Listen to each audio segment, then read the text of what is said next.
হচ্ছে মাটিয়ারপাড়া, কালীগঞ্জ, দেবীগঞ্জ, পঞ্চগড়। আমার দুইটা মাদ্রাসায় দায়িত্ব আবিদে পড়াশোনা করে। গত মার্চ মাসে আমি ওদেরকে ভর্তি করাইছি এবং এই যে ফাইনাল পরীক্ষার পরে আমার বাসায় ছিল 1 মাস, পুরো ডিসেম্বর মাস 7 তারিখে নিয়ে গেছি, জানুয়ারি 2 তারিখে আমি রেখে গেছি। আবার আজকে দেখার জন্য আসতেছি। পথে মধ্যে আসার মাদ্রাসায় পৌঁছানোর 20 মিনিট আগে আমাকে ফোন দেওয়া হয়েছিল যে আপনার ছেলে কারেন্ট শক করছে, আপনি দ্রুত মাদ্রাসায় আসেন।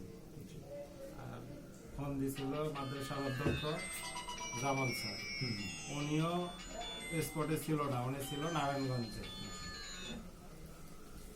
আসে দেখি যে ঘটনার কথা সত্য এবং উনি মারা গেছে কথা বলে নাই, আমি ওনার গেটম্যানের কাছ থেকে শুনছি যে মারা গেছে। আসে দেখছি ঘটনা সত্য এবং স্পটে গেছি, দেখছি যে কারেন্টের তারের সাথে লাগছে এবং তারে রক্ত লেগে আছে, সব লেগে আছে এবং ছেলেটা অনেকটা স্পট হয়ে গেছে, পুরা শরীর পুড়ে গেছে এবং গন্ধ বের হচ্ছে, পুরা গন্ধ এতটুকু। তারপরে আপনারা প্রশাসন আসছেন, আপনারা সুবিধা দেখছেন, রিপোর্ট লিখছেন, এই পর্যন্তই যাচ্ছি।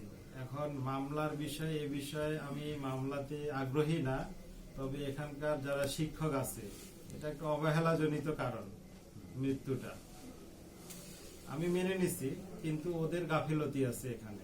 এই জন্য আমি ওদেরকে 1 মাসের সময় দিয়েছি যে তারা এই শিক্ষকতা পেশা থেকে নিজেকে দূরে রাখবে, অন্য কোনো পেশায় তারা নিজেকে জড়াবে, ভবিষ্যতে কোনোদিন এই শিক্ষকতা পেশায় আসবে না। এটা তাদের কাছে আমার, এটা আপনি তাদেরকে সুযোগ দিচ্ছেন। আমার এই মুহূর্তে আপনার কাছে আমার যেটা জানার সেটা হলো যে আপনি এই বিষয়ে কোনো মামলা মোকদ্দমা করবেন কিনা? আমি এ বিষয়ে কোনো মামলা মোকদ্দমা করব না, কিন্তু আমি চাচ্ছি যে আমার ছেলের জন্য কোনো পোস্টমর্টম না হয়, কারণ ইতিমধ্যে তার পোস্টমর্টমের মতোই অবস্থা হয়ে গেছে।